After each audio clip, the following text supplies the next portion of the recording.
People. Que pasa, sac passe, what they do. Welcome to Crime Time News, where the difference is in the meds. Call it news with a buzz. Now, unless you've been living under a rock, you would know that Jamaica came out, made it to the round of 16, elimination round from the World Cup. They placed second in their group. France was first, they came second, Brazil third, and then Panama fourth. They pretty much upset Brazil to get that second place. 2 out of the 4 from the group go forward. However, there's been a whole bunch of controversy as it pertains to the team. The support or lack thereof that they've been getting before this World Cup. However, with the success is a whole bunch of persons jumping on the bandwagon, meaning the government of Jamaica, meaning Ministry of Sports, Babsy Grange.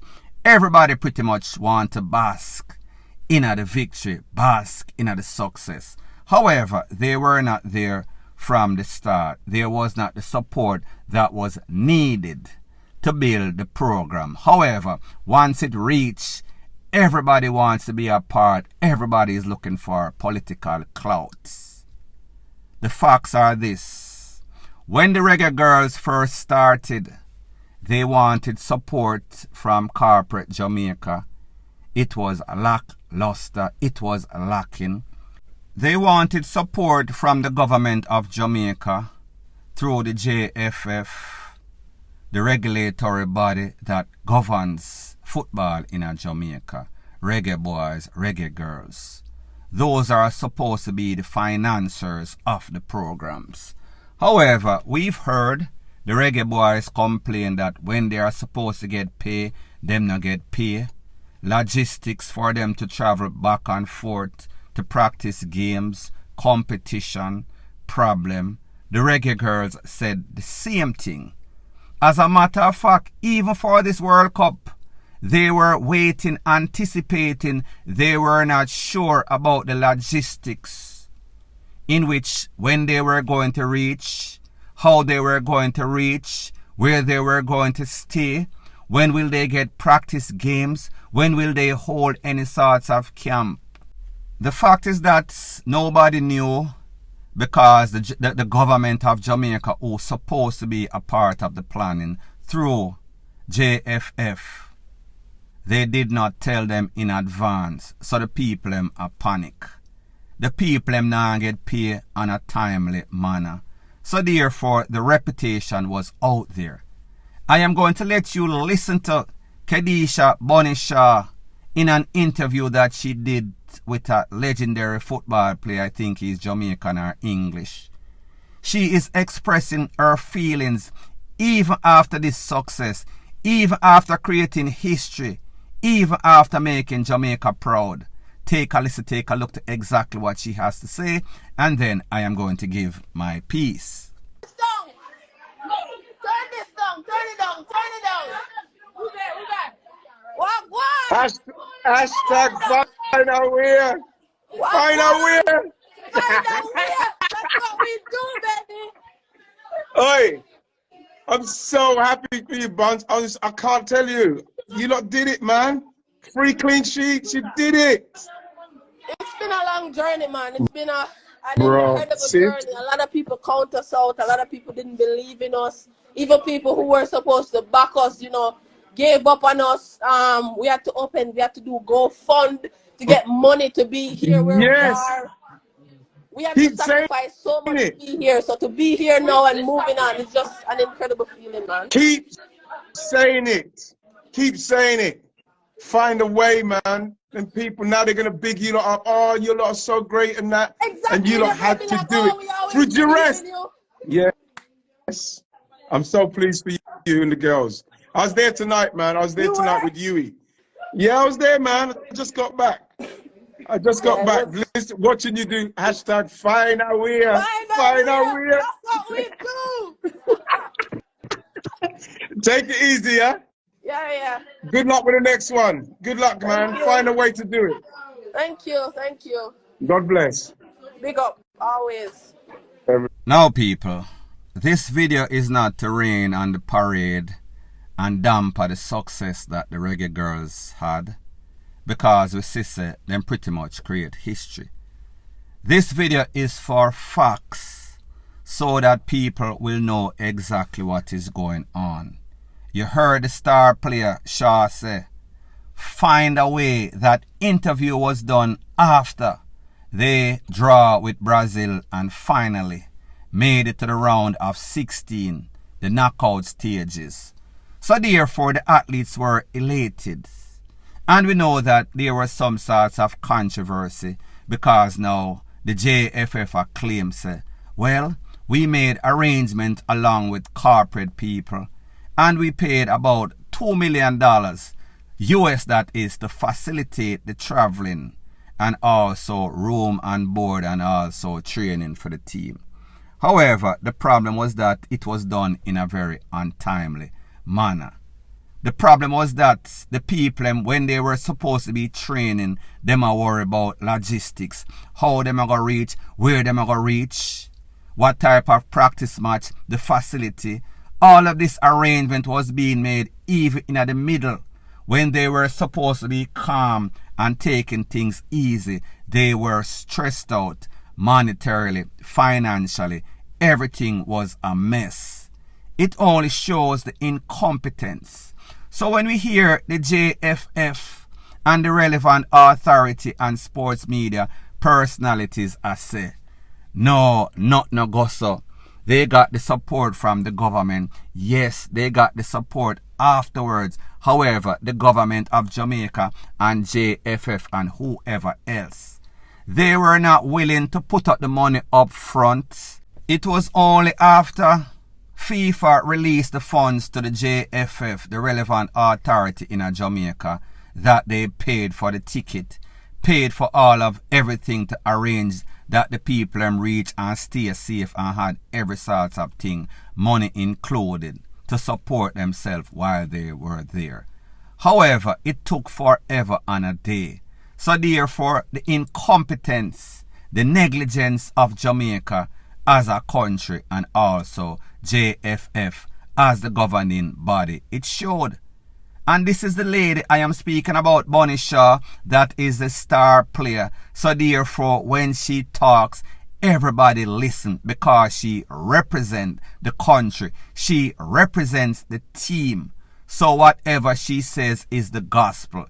Might it not be 100% yes, this is so. However, something there in a something, there was gross negligence and incompetence as it pertains to arrangement, as it pertains to the organization of the reggae girls, without a shadow of a doubt.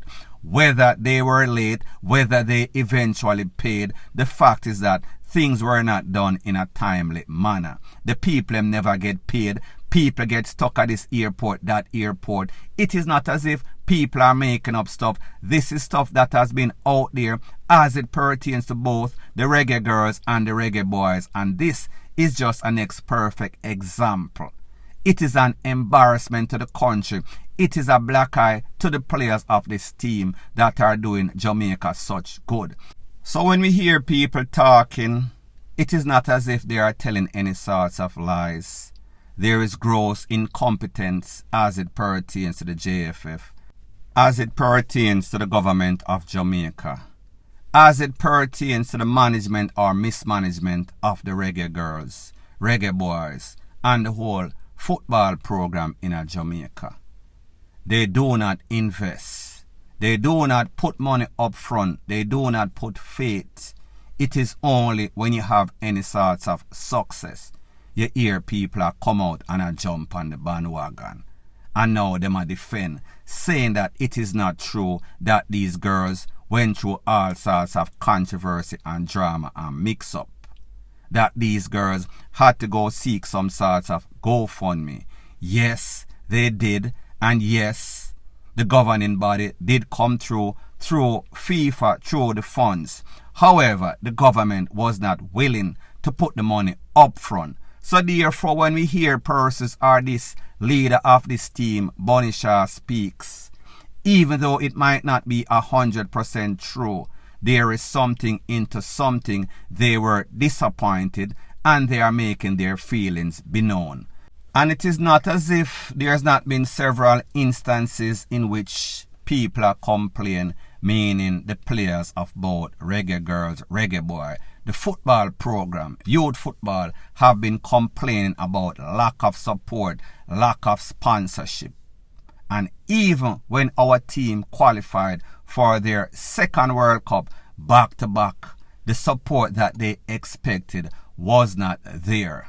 So therefore, when we hear the government attack, when we hear JFF attack, when we hear Babsy Grange attack, the only person that is important to us is the team, is the captain of the team, because they've been there, they walked through, they went through the whole bunch of controversy and drama. And we've seen and heard people complaining for the longest time. It is just now when people are saying, all right, see that the program is now successful. People are called, people are jump on the bandwagon. However, who was there from the start? Only the players and the people that are loyal to Jamaica. Point blank and period. Further on in the news, it seems as if the very disturbing trend that was all over Jamaica a couple of years ago, wherein people posing as taximen in some sort of vehicle. It is said it seems as if the trend has continued once again. Based on some information coming out of Greater Portmore, it is said that this beautiful lady that you see on your screen, she lives at a place called Lot 567, 3 West, Greater Portmore. She was abducted or kidnapped. The persons were driving a white Toyota Probox. The license plate number 3850 KU. It is said that one of those men were posing like some sorts of popo. The information that I got, if you look at your screen, this is an actual screenshot from one of the popo. It is showing that this vehicle is licensed to a particular individual. That is the individual that is on the screen. More than likely, this vehicle was stolen from that individual. People may not really know. The fact of the matter is that a next young lady is missing, and people, you know the history whenever these young ladies get missing. Now, I don't know the circumstances in which this lady was picked. Don't know what she was out there on social media doing. However, this is my warning to you young ladies out there that are always posing on social media, want to be some sorts of barb, want to be some sorts of social media influencer. Just like you have your motive, whether it is to promote yourself, whether it is a scam or sham, and I understand that you have the right to do whatever you so choose. So therefore, if you want to show your beautiful face, your voluptuous BREASTASIS, or your perky whatever ASS, just remember, just like you have ulterior motive, you are on some sorts of promotional campaign, whether it is monetary or it is for self-gratification. You have to weigh the pros and the cons.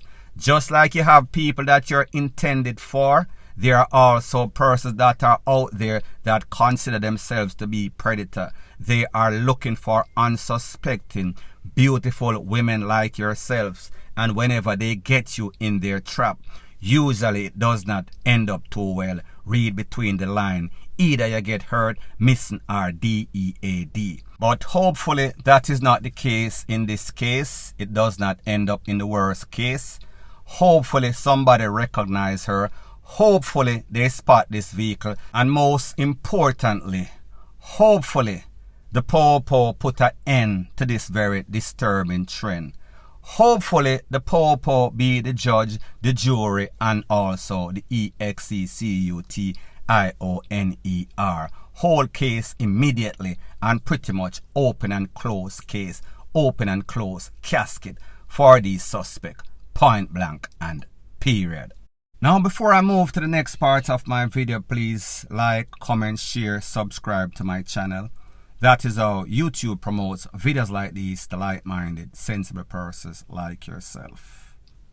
Further on in the news, it is called Another One Bites the Dust in a place called Burn Savannah District, Lacovia, St. Elizabeth, to be specific.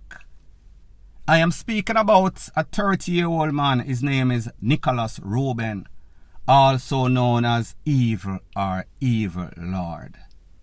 He has been on the St. Elizabeth most wanted list for a few. It is said that he has a couple cases of takeaway, a couple cases of pie up. As a matter of fact, just like most criminals that are wanted, they are out on some sorts of bail, and I guess they decide that, listen, me can't bother go back here, who tell them to bail me?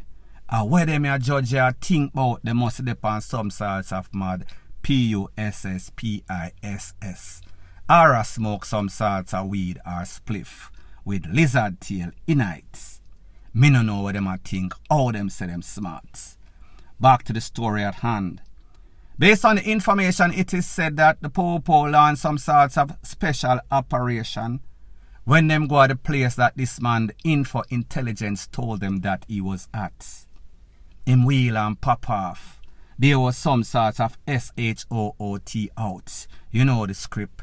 He engaged the Popo in some sorts of pie outs. Needless to say, just judging from the past, you know who is going to come out with the handle and who is going to come out with the blade across their neck. Yes, it is Mr. Reuben. He was taken out. As a matter of fact, he was battling for life. However, based on the Popo information report, they then rushed him turkily, that means that very slowly, to the Black River place of recovery. However, people, you would know the script based from the past. Common sense would tell you that he succumbed, he was pronounced like some sorts of bad English. Inawan Jamal, Inamoko. Not very good. He was pronounced very badly. Now, people, I do not know why these people don't take heed and don't learn from the mistakes of other wannabe wangsters, gangsters before them. Because you've heard the chairman of the Popo Federation, we hear the DSP, the SSP, the commish, everybody tell us, say, listen, if you engage any member of our staff, JCF or JDF, we're not going to aim for your big toe, we're not going to aim for your ankle. We're looking out for those vital organs, as in the cranium, as in the heart, as in the lungs. We are going to try to stop your breathing, and such is the case as it pertains to Mr. Evil. It is said that a tool was recovered from him. Now, people, when you choose a life of badness, want to be a wanted man, want to be a gangster, criminal-minded, crime producer, there's only a couple of places that you can go. You might go to both. It is either the big yard or the graveyard. Now, mind you, you might go to both. Chances are, unless there is divine intervention, unless you decide to change your life 180 degrees, it is not going to be sustainable. The odds are karma is going to catch up to you. The law of possibility and probability is going to catch up to you. Every day that the bucket goes to the well, one day the bottom are going to drop out. One day the marrow is going to be, you know exactly what. And that is the case as it pertains to this man, Lord or Mr. Evil. So just for confirmation, this is the voice of Mr. Coleridge Minto. What he had to say about the operation and the final outcome of Mr. Reuben, Mr. Evil. Take a listen, take a look. A targeted operation was conducted in the Burn Savannah District, Lacovia, St. Elizabeth. I can confirm that one Nicholas Reuben, O.C. Evil, was shot and injured. He was rushed to the Black River Hospital where he was subsequently pronounced dead. One Beretta pistol with 5 live rounds was recovered. So anyways, people, thanks once again for checking out my video. If you appreciate videos like these, please show your appreciation by liking, commenting, sharing and subscribing to my channel. That is how YouTube promotes videos like these to like-minded, sensible persons like yourself.